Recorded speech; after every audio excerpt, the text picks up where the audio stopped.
रसशास्त्राच्या syllabus कॉपीमध्ये उपरस हा point must to know म्हणून सांगितलेला आहे. उपरस म्हणजे काय तर गंधाश्म गैरिकासीस कांक्षी तालशिलांजनम कंकुष्ट चेत्ती उपरस च अष्टो पारद कर्मानी. म्हणजेच गंधक, गैरिक, कासीस, कांक्षी, हरताल, मनशिला, अंजन, कंकुष्ट या 8 द्रव्यांना एकत्र उपरस असे म्हणतात. त्यामधील पहिला गंधक आता आपण पाहणार आहोत. गंधकाला इंग्लिशमध्ये सल्फर म्हणतात आणि मराठीत गंधकच म्हणतात. गंधकाचे रासायनिक सूत्र आहे यस. त्याचे पर्याय नावे आहेत कुष्टारी, कृमिघ्न, सौगंध, दुर्गंध, गंध आणि गंधपाषाण. गंधकाचे घन स्वरूप आहे. त्याचा ॲटॉमिक नंबर 52 आहे. हरिद्राप्रमाणे कांतीयुक्त, चकाकी असणारा व स्निग्ध असा गंधक आहे. गंधकाचे भौतिक गुणधर्म. गंधकामध्ये बहुरूपता हा गुणधर्म आढळतो. बहुरूपता म्हणजेच ॲलोट्रोपिझम. गंधक हा पाण्यामध्ये अविद्राव्य आहे. तो विद्युत आणि उष्णतेचा मंदवाहक आहे. गंधकाला उष्णता दिल्यानंतर त्यामधून SO2 हा वायू बाहेर पडतो. उघड्या हवेत निळ्या ज्योतीने जळणारा असा गंधक आहे. गरम पाण्याच्या आजूबाजूस व ज्वालामुखी पर्वताच्या बाजूला भरपूर प्रमाणात मिळणारा म्हणजे गंधक. म्हणून गंधकाचे प्राप्तिस्थान आहे Italy, Spain, Japan, Bihar, Rajasthan, Andhra Pradesh. गंधकाचे प्रकार व ग्राह्यत्व. रसार्णवनुसार गंधकाचे 3 प्रकार सांगितलेले आहेत. शुकचंचुनिभम, पीतवर्ण, श्वेतवर्ण. रसेंद्र चूडामणीनुसार गंधकाचे 4 प्रकार सांगितलेले आहेत. रक्त, पीत, श्वेत, कृष्ण. रक्तगंधकालाच शुकतुंडाक्य असे म्हणतात. त्याचा उपयोग धातुवर्धक म्हणून केला जातो. पीत गंधकाला शुकपिच्छाभ असे म्हटले जातं आणि त्याचा वापर औषध निर्माणामध्ये केला जातो. श्वेतगंधकाला खटिका गंधक असे म्हणतात आणि याचा उपयोग लोहमारणार्थ केला जातो. कृष्णगंधक हे अत्यंत दुर्लभ आहे आणि त्याचा उपयोग जरामृत्यूनाशनार्थ केला जातो.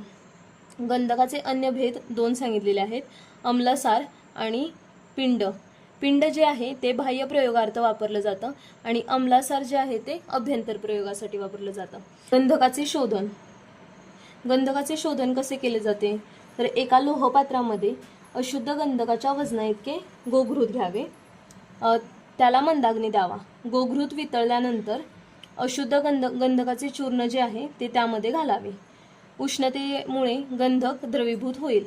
गंधक द्रवीभूत झाल्यानंतर दुसऱ्या पात्रामध्ये दूध घ्यावे आणि तो जो तयार झालेला द्राव आहे तो त्या दुधामध्ये ओतावा. दुधामध्ये ओतल्यानंतर गंधकाची वडी तयार होईल.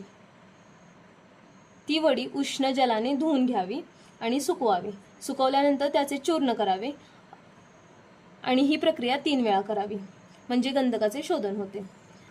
गंधकाचे उपयोग. गंधक हे कटू, तिक्त, कषाय रसात्मक आहे, उष्णवीर्याचे आहे आणि मधुर विपाकाचे आहे. गंधकाचा उपयोग दीपन आणि पाचन यामध्ये केला जातो. विषग्न, जंतुग्न, कंडुग्न, विसर्पनाशक, कंडू, कुष्ठ, पापमा, दद्रू, त्वचारोग, नेत्ररोग, ज्वर, कास यामध्ये गंधक वापरले जाते. गंधकाची मात्रा व कल्प.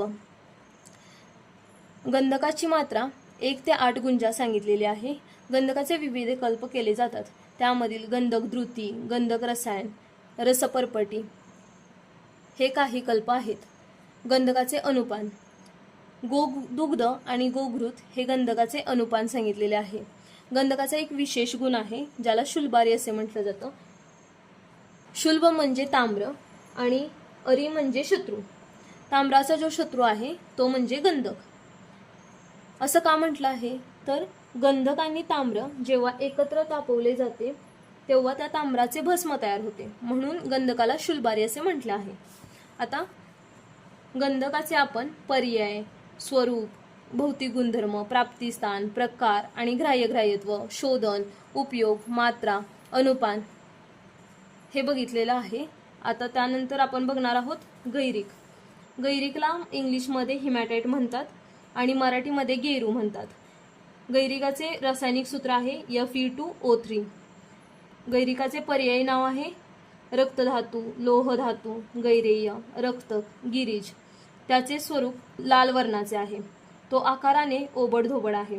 लोह आणि ऑक्सिजनच्या संयोगामुळे गैरिक तयार होते, म्हणून त्याला रेड आयरन ऑक्साईड असे म्हटलं जातं. गैरिकाचे भौतिक गुणधर्म. गैरिक हे लोहाचे खनिज आहे. ते पाण्यामध्ये अविद्राव्य असते. स्पर्शाला गैरिकाचे चूर्ण मुलायम असते आणि हाताला त्याचा लाल वर्ण लागतो. गैरिकाचे प्राप्तिस्थान. गैरिक हे आंध्र प्रदेश, ओरिसा, कर्नाटक, अमेरिका, जर्मनी अशा विविध ठिकाणी सापडते. गैरिकाचे प्रकार व ग्राह्यत्व. रसरत्न समुच्चयानुसार गैरिकाचे 2 प्रकार सांगितलेले आहेत, पाषाण गैरिक आणि सुवर्ण गैरिक. पाषाण गैरिक जे आहे ते रुक्ष आणि कठीण असते, साधारणतः लाल वर्णाचे असते. आणि सुवर्ण गैरिक जे आहे ते स्निग्ध, मसृण आणि मृदू आहे. सुवर्ण गैरिकामध्ये पाषाण गैरिकाच्या तुलनेने लोहाची मात्रा कमी असते. रसार्णवनुसार गैरिकाचे 3 प्रकार सांगितलेले आहेत, रक्त, हेम आणि केवल. आयुर्वेद प्रकाशानुसार गैरिकाचे परत 3 प्रकार सांगितलेले आहेत, सुवर्ण, सामान्य, पाषाण. गैरिकाचे ग्राह्यत्व काय आहे तर सुवर्ण गैरिक हे श्रेष्ठ मानले आहे, कारण ते स्निग्ध आणि मृदू असल्यामुळे केवळ शोधन करूनच औषधात वापरले जाते. हे त्याचे ग्राह्य स्वरूप आहे. त्याच्यानंतर गैरिकाचे शोधन कसे केले जाते तर गैरिकाचे शोधन 2 प्रकारे केले जाते. एक म्हणजे लोखंडी तव्यावर सुवर्ण गैरिकाचे चूर्ण घ्यावे, त्यामध्ये गोघृत मिसळून मंदाग्नीवर त्याचे भर्जन करावे, म्हणजे गैरिकाचे शोधन होते. दुसरं म्हणजे गोदुग्धाची भावना दिल्यानंतर गैरिकाचे शोधन होते. गैरिकाचे सत्वपातन. क्षार व अम्ल वर्गातील द्रवात गैरिकाचे स्वेदन केल्यास गैरिकाचे सत्वपातन होते. त्याच्यानंतर गैरिकाचे उपयोग. गैरिक हे मधुर कषाय रसात्मक आहे. दुसरं म्हणजे गैरिक स्निग्ध गुणाचे आहे आणि शीतवीर्याचे आहे. ते कंडूहर आहे. उदरद, रक्तपित्त, हिक्का, नेत्र इत्यादी व्याधींमध्ये त्याचा वापर केला जातो. गैरिक हे पित्तशामक आणि विषदोष नाशक आहे. गैरिकाची मात्रा 2 ते 4 गुंजा सांगितलेली आहे. त्याचे विविध कल्प तयार केले जातात, जसं की लघुशूत शेकर, पारदादी मलहर, गैरिकादी प्रलेप, इरिमेदादी तेल. गैरिकाचे अनुपान. दूध, साखर आणि लोणी हे गैरिकाचे अनुपान आहे. अशा प्रकारे या व्हिडिओमध्ये गंधक आणि गैरिक याचे पर्याय, स्वरूप, भौतिक गुणधर्म, प्राप्तिस्थान, प्रकार, ग्राह्यत्व, शोधन, उपयोग, मात्रा, कल्प आणि अनुपान इत्यादी आपण बघितलेले आहे.